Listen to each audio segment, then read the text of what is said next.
Good afternoon, everybody, and welcome to another episode of Real Talks. I'm your host, David Steele, and today we're going to have part 3 of our interview with Sammy, and we got a variety of different topics on the table here that we're going to be talking about, so stay tuned for that. If you're enjoying these videos, guys, please like and subscribe these videos. I can't emphasize that enough. Not only is it going to get it out there to YouTube, but we got a ton of stuff coming up for 2023. We've got our perfect movie series. We've got our first reaction videos. We've got the weekly roundup. We've got spoiler casts, and we've got so much more. So, without further ado, let's dive right back into the interview. And you know what? It goes right back to the title of your book, Fearless, because people would not just, with the success that you'd had at this point, it's not like you're just gonna, okay, see ya. I'm going to go overseas for 8 months and just completely do something else. And I think what you talk about in your book is letting go of having that fear of, you make what your job, you may not like it. That's like me. I'm starting this YouTube channel. I'm starting this. I've been out of work for 2 months now, and I want to do this. This is what I want to do full time. I have a goal. I mean, will I get there? It's ambitious, sure, but at the same time, this is what I want to do. And I think a lot of people are I won't say tied down, but they have other connections, whether it's family, whether it's friends, whether it's whatever it is. And I think that's what you talk about in your book, is that the little things are so important. And because I can't reiterate enough, guys, her name just blew up out there. I mean, Succession is one of the biggest shows in the world. Let's call it what it is. Marvelous Mrs. Maisel. Chicago PD. She was there for 5 months. She's doing all of these things. And it's about supply and demand, but eventually she has to think about herself. And I think that's what the trip was for you. Yeah. It's just like, I've got to take care of I've been taking care of everybody else for 5 years. Now I got to take care of myself.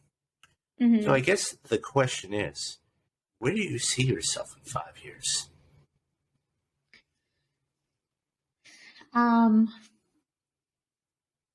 I'm directing an international documentary or film, and I am speaking more than 2 to 3 languages. And the reason I frame it that way is I live a fearless, nomadic lifestyle. And from a third perspective, they're like, oh, she's just kind of all over the place, nomadic, right? And there's a person I connected within the last year. His name's Kevin Cottenham. He's based in Singapore. And he, by the way, a very impressive guy. He did he's the creative director of the openings of the Olympics. I'll just say it like that, stop there. But he sheds light on nomadic lifestyle. And it was something I had to hear while being in Bali, and also hearing it again while I'm in the States.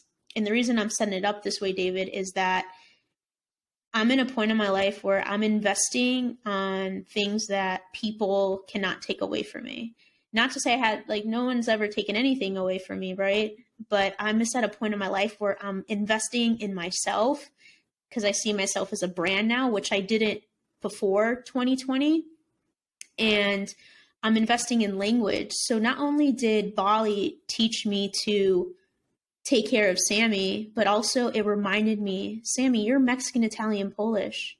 And I don't know any of those languages, but I'm currently in Mexico now to learn Spanish. Once I become fluent there, I'm going to have another language on the queue.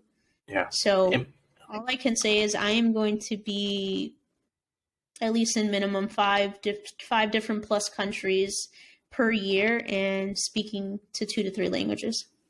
Nice. And by the way, that's her directing the film. That's her superpower, speaking languages. I mean, it's just most people don't even get when they say, "Oh, I want to learn a new language."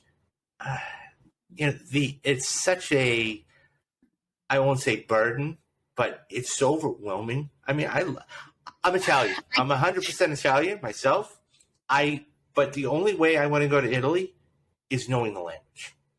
I want to be able to go there and actually interact with the people so I don't look like a tourist or anything else.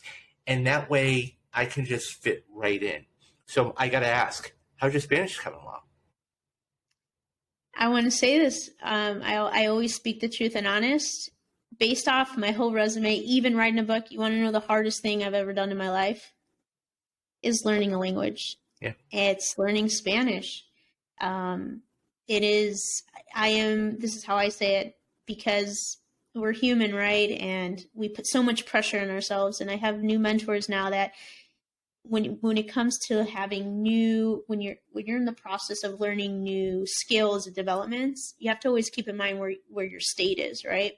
And the reason I bring that up is I always just try to say, I remember I said, I'm in Mexico for 3 months because my next project I'm going to be working on when I'm back in the States in February is the Hulu. It's my very first executive producer job on a Hulu job of the TV show called The Bear. So I wanted to announce that to you and your community. Fantastic. I'm excited. Thank you. But I'm like, oh, I'm going to be fluent in Spanish for 3 months. And I'm a little bit over a month now. And I'm like, ooh, Nice. I'm not sure, but something that I tell myself I tell myself is I'm going to know Spanish more than from the time that I landed from the time that I leave. And that's important. Absolutely. So, I mean, that's just, like I said, learning a language is so daunting. And so, the fact that you want to learn not only Spanish, but, all these other, Arabic, Italian, and doing that overseas, and just like, it's so, I mean, yeah, it's amazing. I mean, so let's say just out of the blue, you get to direct anything you want. Forget about money, forget about stars, they come to you and say, Sammy, we want you to direct a film. What is Sammy going to direct? I love this question because I got asked this question 3 months ago and I was like, from a Sony rep. But now I'm prepared for this moment, and I love that I'm ready for it because, again, you got to invest in yourself and do the research. So I'm going to say 3 movies, and this is a Sammy project. I would put these 3 movies together. It would be the Gordita Chronicles / mix it with Elvis, that new Elvis movie, / Pursuit of Happiness. That is a Sammy project. Put those 3 things together. That's fantastic. And the explanation behind it is, remember where you come from. My early nickname was Bancha, which is similar to Gordita. So that's one. Elvis I don't sing, even though I have this fancy microphone. I do not sing, but I think whether you're an entrepreneur or creative, yeah, you're paving the way. But outside of having this creative mind, you're also you're paving a way, and you're paving a movement. Like you hear Elvis X, Y, and Z, but I'm like, he paved a way. Rewatching that from the racial of it, from the social, the justice, everything. And then the third reason of Pursuit of Happiness is what's going on in here, and to really unfold that journey. And I think, and to even emphasize Pursuit of Happiness even more, I feel like it's very often that we get caught up on what's the full landscape, what's the final picture, right? But I'm more of like, start enjoying the journey. Don't look at the end goal too much. And that is going to conclude the third part of our interview with Sammy. She had some really, really wise words there for everybody to hang on to. So, guys, there's going to be one more part to this, and that will be up shortly. I just have a couple of favors. Number one, like and subscribe these videos if you're enjoying them, because I know that people really enjoy this kind of thing, and we want to get it out there to the masses. We've got a ton of stuff coming up in 2023, and it's going to be from the Perfect Movie Series, the first reaction videos, the weekly roundup, to spoiler cast, to interviews like these, and so much more. So, thank you very much, and we will see you tomorrow for the fourth and final installment of this interview with Sammy. Take care, guys.